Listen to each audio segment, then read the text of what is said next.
Georges Charpak, Pierre Léna, Yves Quéré, quand ils ont inventé la main à la pâte, cette aventure assez extraordinaire qui consiste tout simplement à donner envie aux enfants d'apprendre, de connaître la science, de créer dans cette enfance un moment d'appétence qui, d'une certaine manière, va se répéter tout au long de la vie.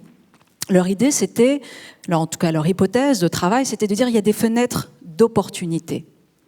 Et notamment, l'enfance est une fenêtre d'opportunité pour, à jamais, avoir envie d'apprendre. Donc, on s'appuie là-dessus.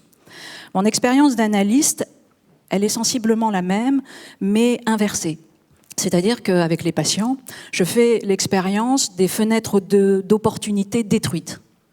Comment ?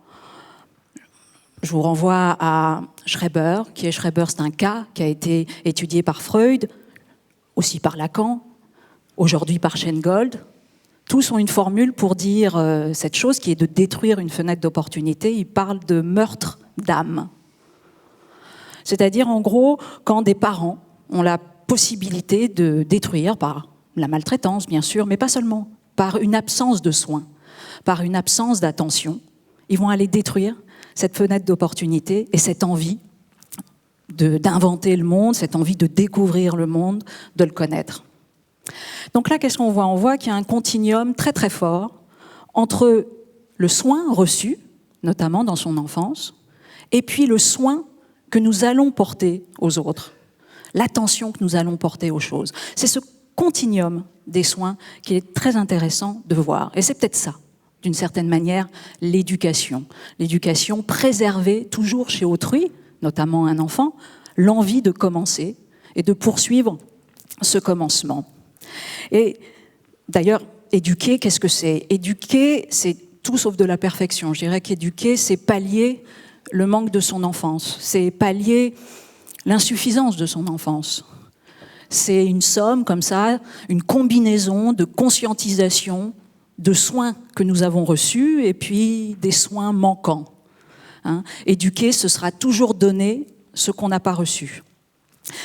Autre chose très intéressante, c'est qu'en éduquant son enfant, en donnant une part insubstituable, comme ça, de soi-même, pour que lui-même ait un processus d'individuation et maintienne cet éveil à tout jamais, pour connaître le monde, pour avoir envie de consolider le monde, on pourrait penser qu'en faisant cela, on ne fait que cela. On éveille notre enfant. Mais non, on ne fait pas du tout ça. On fait bien plus. En fait, il y a une dimension politique essentielle de l'éducation, une dimension politique de l'amour, une dimension politique de cette irremplaçable relation qu'on donne aux uns et aux autres. Et Jung a une formule magnifique pour dire ça, la consolidation collective de la conscience. C'est-à-dire que chacun d'entre nous, bien sûr avec nos enfants, mais par cette irremplaçable relation que nous tissons avec eux, nous construisons l'éthique du monde, nous construisons l'évolution de cette éthique, qui est de la même façon évolutive. Bon, c'est pas rien. Et c'est vrai qu'à l'inverse, on peut faire autrement. On a tous... Alors, la mythologie, par exemple, va nous donner des exemples de parents destructeurs. On pense à Médée. Médée, qu'est-ce que c'est ? C'est terrible, parce que Médée, médomai, en grec, c'est précisément la racine de méditer, médecine, c'est-à-dire c'est celle qui véritablement porte le soin. Et vous savez tous que Médée, elle tue ses enfants pour leur bien. Attention. Bon. Ça, c'est Médée. Il y a Chronos. Lui, il est plus clair. Le bien des enfants ne l'intéresse pas, il veut simplement les détruire et les manger.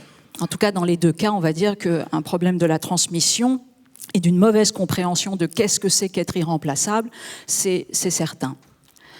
Ben voilà, donc comment nous tous, nous consolidons cet éveil ?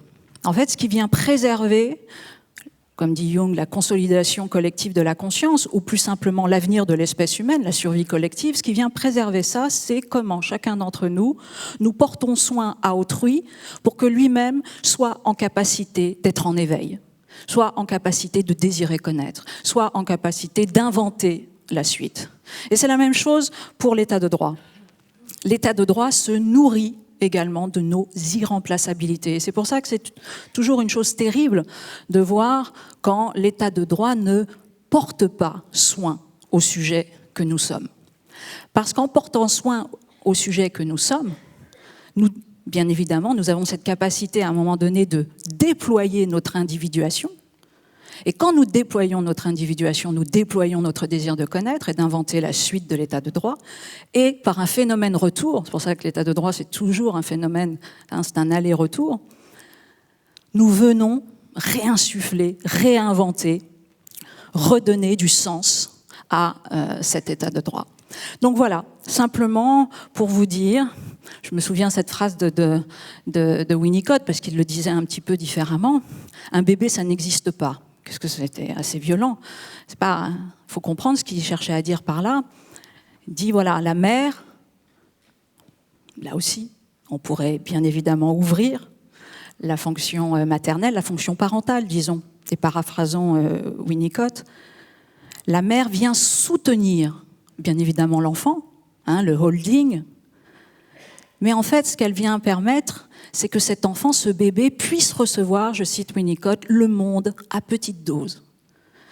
Voilà, c'est-à-dire qu'entre le commencement et soi-même, il y a toujours un autre, et un autre qui m'a porté soin. Voilà, je vous remercie.